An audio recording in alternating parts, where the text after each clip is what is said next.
Coming up. The Pierre Elliott Trudeau Foundation is a nonpartisan charitable scholarship foundation created in 2002. So CSIS recorded a conversation between the Beijing consulate and the donor. Are you aware of that now? So you have a $145 million endowment that is now brought before the Ethics Committee under allegations of foreign interference based on a national news outlet reporting on a CSIS link, and you have not continued with a thorough review and investigation of this matter? Your opening statement in which you referred to a donation coming from a Chinese-Canadian entity. Right. What are you referring to there? I'm basing that on the... This is your wake-up call. This Guy's Garage. Like and subscribe. Thank you, Chair. Thank you for being here today, sir. Who requested that Mr. Alexandre Trudeau sign the donation agreement for that $140,000 that was backed by Beijing? I wasn't involved in that decision and wasn't aware of it at the time. I heard the testimony of both Mr. Trudeau and Mr. Rosenberg here last week explaining how that came about. Do you know how many scholarships bear the name Pierre Elliott Trudeau across the country? Well, of ours, 295 so far. And those are scholarships with universities and That's right. educational institutions? Yeah, that's right, here and abroad. Okay. Of those, and sorry, what was the number? 295 so far. Of those 295 so far, with those agreements, how many did Mr. Alexandre Trudeau sign off on? None to my knowledge. Okay. The reason I ask is that, as you heard in Mr. Trudeau's testimony, the reason that he said he was required to sign the donation agreement, from these folks acting on behalf of the dictatorship in Beijing, was because it invoked his father's name. And he also said it was the only time in 20 years that he signed a donation agreement. So it's highly suspicious that we have this one occurrence with this one donation that was the subject of it's the subject of this meeting. You said that it didn't raise any red flags for you. You were on the audit committee at the time, so the process of having the donation receipt sent overseas, having officials from a foreign government in the meetings to agree on the donation agreement and the circumstances on the signing ceremony, that didn't raise any red flags for you? I wasn't aware of it at the time, and this matter didn't come before the audit committee, to the best of my knowledge. So no one ever asked if it was illegal? I can't say that. So did people ask at the time if this was illegal? I'm unaware of whether anyone did or did not. Okay. So CSIS recorded a conversation between the Beijing consulate and the donor. Are you aware of that now? Is that the Globe and Mail report of February 28th? Yes. I've read the article. So in that conversation, the donor was instructed by Beijing to make a donation to the Trudeau Foundation for the expressed purpose of gaining favor or access to the Prime Minister. You're aware of that from the article? I'm aware of that allegation. It was to give $1 million, I believe, according to the newspaper report, to the foundation. Okay. So knowing that now, having read that from those reports from CSIS in the Globe and Mail article, do you see the red flags for the donation? Well, first, with the benefit of hindsight, in my opening remark, I mentioned that at no time was there $1 million offered to the foundation. The foundation did receive $140,000. That's correct. And a red flag, well, the the president and I became aware of that article, we both agreed and subsequently worked with others in the foundation to repay the donation, the $140,000, on the basis of that allegation, Right. whether or not it was true, that it put us in a position that we felt we must repay this money. Right. It obviously raised enough concern that CSIS's report was in fact correct, that you felt compelled to return the donation. I can't say whether it was correct. But you can say that it was compelling enough that you returned the donation. The article in the newspaper was raised sufficient concern among us and among others involved in the foundation that we felt that was the appropriate course. Right. It raised that concern with me too. Were you part of the committee that selected Pascal Fournier as the chief executive officer? The search committee, I was not. Okay. Does the Trudeau Foundation have bylaws that address foreign influence? No. We have bylaws, but nothing, I don't recall anything specific in the bylaws that deals with foreign influence. So we have a report from CSIS that says that the Trudeau Foundation was used as part of a foreign influence operation, and we have no mechanisms in place at the foundation to prevent it being used in a foreign influence operation. Yet, Mr. Trudeau, when he was here, said it was impossible for there to have been foreign influence operation carried out using the foundation. How is it possible that he's correct? Well, I can't speak for him, but my own view is that there has never been an opportunity for a so-called foreign influence operation to I think we've just discussed the evidence of it, sir. Influence the foundation. Thank you, Mr. Johnson. Mr. Barrett, we're going to go to Ms. Sachs for... Mr. Johnson, during her appearance, Pascal Fournier explained that she had put a donation acceptance policy in place at the Pierre Elliott Trudeau Foundation that involved a thorough review of donors.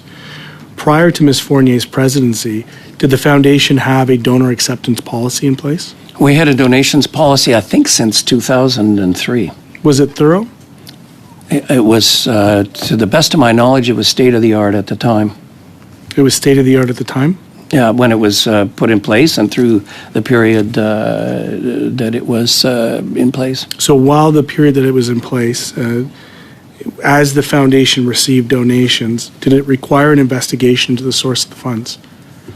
I don't recall. I don't recall the content of the policy. But it was thorough and state-of-the-art. Yeah, that's right. And you would have been involved? Not entirely, no. That would be really management who would oversee the implementation. Surely they would report to the board. They would report to the board once the donation got through the screens of the donation policy. But you don't know... Depending on the donation, because a lot of donations were never reported to the board. We would learn about them in the newsletter if they were significant, but... You didn't have real-time financial reporting to your board?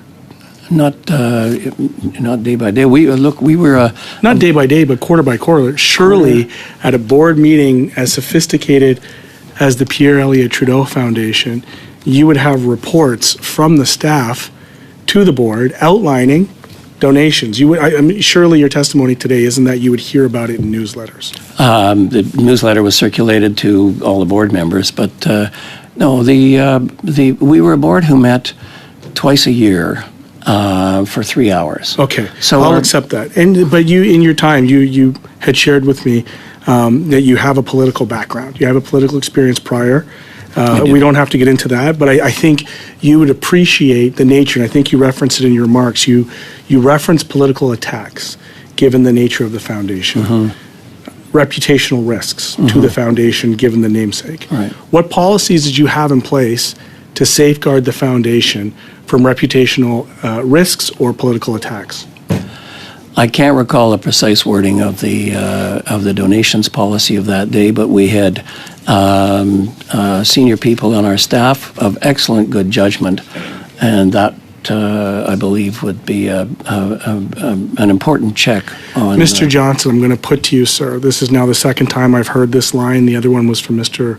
Rosenberg, this idea of that we had excellent people, just trust them, take their word for it. Unfortunately, in my opinion, is what's landed us here, sir. Having served in other capacities, just basic, local NGOs, the level of reporting, the level of detail, the level of reputational risk, particularly relating to government money, not to mention $125 million of it, I would hope would require a higher level of diligence and reporting. I want to give you the opportunity to reply to some of the issues that were put by Ms. Fournier, and it is around this notion of recusal. That was, I'm sure, in the testimony that you would have reviewed that she had here, recusal was an issue that she brought up. At any time did she ask you to recuse yourself from the oversight Of the review committee? You had mentioned you wanted to chair. No, I had told her that I should not be involved in the oversight. But you were involved in the committee that decided how the oversight was going to happen? No, we never got to that, frankly. I'm sorry, let me rephrase it another way. Were you chairing the meeting for which the terms of reference of the review committee was discussed? And did she ask you to recuse yourself from that committee? I wasn't asked to recuse myself from because it would have been the full board, but they didn't review the terms of reference of the inquiry. Pascal Fournier stated that the mandate she wanted to pursue and the scope of the independent review created friction on the board. You'll know that she is agreed to submit to us in an in-camera basis and documents supporting information that she believes will substantiate some of her claims. While you were chairing, would you agree that there were instances where Ms. Fournier was personally attacked while you were chairing a board meeting? No, I saw none of that. I did see some questions, but they were tough questions, but they were questions that she had invited. So she stated that the mandate she wanted to pursue with the friction, did you have any concerns regarding the scope or in the way in which she wanted to do the review? You alluded to this, I think, in previous testimony. I don't recall having specific concerns. I think Is the review currently underway? No, it is not. So you have a $145 million endowment that is now brought before the Ethics Committee under allegations of foreign interference based on a national news outlet reporting on a CSIS link, and you have not continued with a thorough review and investigation of this matter? I have not been involved, but I know that my two colleagues who remain on the board are working assiduously to try to move that process forward, but we're hampered by the fact that we don't have independent directors who fit my definition of independence, and therefore some other mechanism has to be sought for oversight of the thing. Bear in mind that the board resigned just a few weeks ago. The full board resigned a few weeks ago, and it was a matter of going back to square one then, having no independent directors from whom who independent in the sense of not involved in any way at the time in 2014 to 17. We had having none of those directors, so it becomes. I think I'm out of time, but I do appreciate your response. And you are Mr. Green. Thank you, Mr. Johnson. At the beginning of the meeting, we agreed that we were going to complete the first round. We've done that. We've got 23 minutes before the vote. Mr. Johnson, if you can hang around a little bit, we should be back here roughly quarter after 5 or so.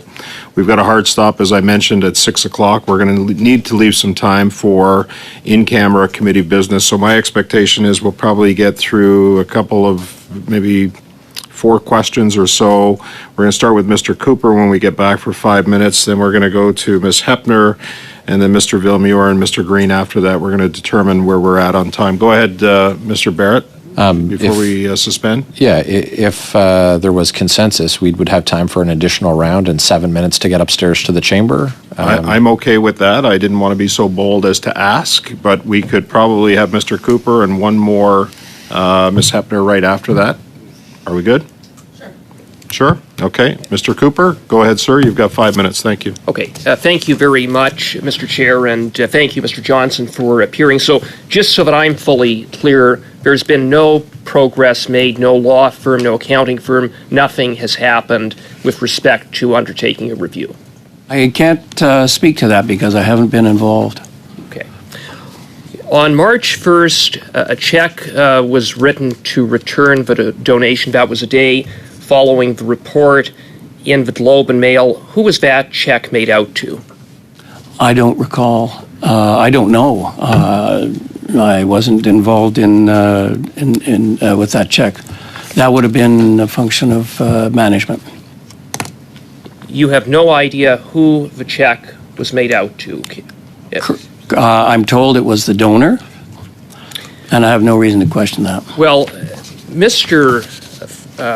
Johnson, through you, Mr. Chair, you said on April 12, 2023 in the National Post that the $140,000 had, quote, been refunded to the same person who was on the check and the same person who issued receipts from the Canada Revenue Agency for the donation, end of quote. So those are your words. So surely you must be able to state who that person or entity is. I wasn't interviewed by I didn't talk to the National Post. I don't know where that comes from. Well, that is what the National Post attributed to you on April 12, 2023. And further to that, Ms. Fournier stated in her testimony that you were involved in crafting the March 1st, 2023 statement from her indicating that the foundation had refunded the money to the donor. Were you involved in crafting that statement? Yes, I was. And you're telling me that you otherwise have no idea, even though you apparently said that the funds were returned to the donor. Correct, because I had assurances from Dr. Fournier that was the case. Ms. Fournier, or Dr. Fournier, indicated that upon the check being sent, that it came back to the foundation, and as of March of 23rd, it had come back for a final time before a decision was made not to sit on it and to essentially freeze those funds. So has that check since been returned? Has it been cashed? The funds have been returned to the donor. The funds have been returned to the donor? Yes. And who is the donor? I can't tell you. I can't tell you the name. That's the... Mr. Johnson, you're the chair right. of the Trudeau Foundation, aren't you? I am. And how is it possible that you can't confirm who is the recipient of $140,000 from your foundation? How is that possible? I wasn't involved in the repayment. But you just... I was not involved in the repayment. Sir, you stated just a few seconds ago that it has been returned to the donor. Correct. So who is it? I can't tell you. You can't tell me. No, I was, as I say, I was not involved. $140,000, and you haven't, and it's been now a month and a half, 2 months, and you haven't bothered to inquire where $140,000 in the middle of a national scandal went? I was satisfied that it had gone to the donor. How could you be possibly satisfied that it went to the donor? How? Who did you talk to? I talked to our council and to people in the foundation involved in repaying the donation to the donor. And is that donor in Canada? Is that donor in Beijing? Is it the China Cultural Industry Association? Is it the Millennium Golden Eagle International Canada Inc.?